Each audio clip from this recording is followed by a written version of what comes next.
খুবই দুঃখের সাথে আমরা একটা জিনিস প্রত্যক্ষ করেছি যে বিগত কিছুদিনে সাম্প্রতিক একটি দলের চেয়ারপারসন দেশে এসেছেন।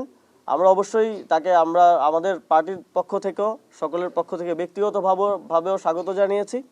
তবে তারপরে আমরা যেটা দেখলাম সেটা বাংলাদেশের গণতন্ত্রের জন্য একটা অশনি সংকেত। আমরা দেখলাম যে বিভিন্ন সরকারি কর্মকর্তারা, বিভিন্ন গোয়েন্দা সংস্থার প্রধানগণ একটা পার্টি অফিসের দিকে তাদের কেবলা ঠিক করে ফেলেছেন। তারা সেখানে নিয়মিত যাচ্ছেন এবং আমরা মনে করছি যে এটা বাংলাদেশের গণতন্ত্রের জন্য হুমকি স্বরূপ।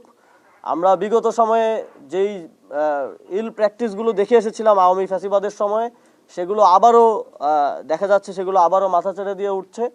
আমরা বাংলাদেশের সবসময়ই দেখেছি প্রশাসনের ঝোঁক থাকে ক্ষমতাসীনদের প্রতি, কিন্তু ক্ষমতাসীন হওয়ার আগেই, মানুষের জনরায় প্রকাশিত হওয়ার আগেই এই ধরনের ধৃষ্টতা আমরা কোনোভাবেই মেনে নেব না। এবং আমরা সরকারকে এবং নির্বাচন কমিশনকে আহ্বান জানাবো যে যারা সেখানে গিয়েছেন তারা স্পষ্টভাবেই তাদের সরকারি চাকরির যে বিধিমালা সেটা লঙ্ঘন করেছেন এবং একই সাথে বাংলাদেশের মানুষের আগামী নির্বাচনে জনরায় দেওয়ার এবং ভোটাধিকার প্রয়োগ করার যে একটা উৎসাহ ছিল, সেই উৎসাহেও ভাটা পড়েছে এই ধরনের কার্যক্রমের মধ্য দিয়ে। আমরা সরকারকে আহ্বান জানাবো যে যারা সেখানে গিয়েছেন তাদের বিরুদ্ধে দ্রুত শাস্তিমূলক ব্যবস্থা গ্রহণ করা এবং এটা জনগণের কাছে নিশ্চিত করা যে জনগণের ভোটাধিকার দেওয়ার জন্য এখনো সুযোগ বাকি আছে, এখনো আপনাদের মধ্যেই কোনো সেটেলমেন্ট হয়ে যায় নাই। এই কনফিডেন্সটা আপনাদেরকেই আনতে হবে। এখনো যখন রাস্তায় বের হই মানুষ জিজ্ঞেস করে যে ভাই নির্বাচন কি হবে কিনা।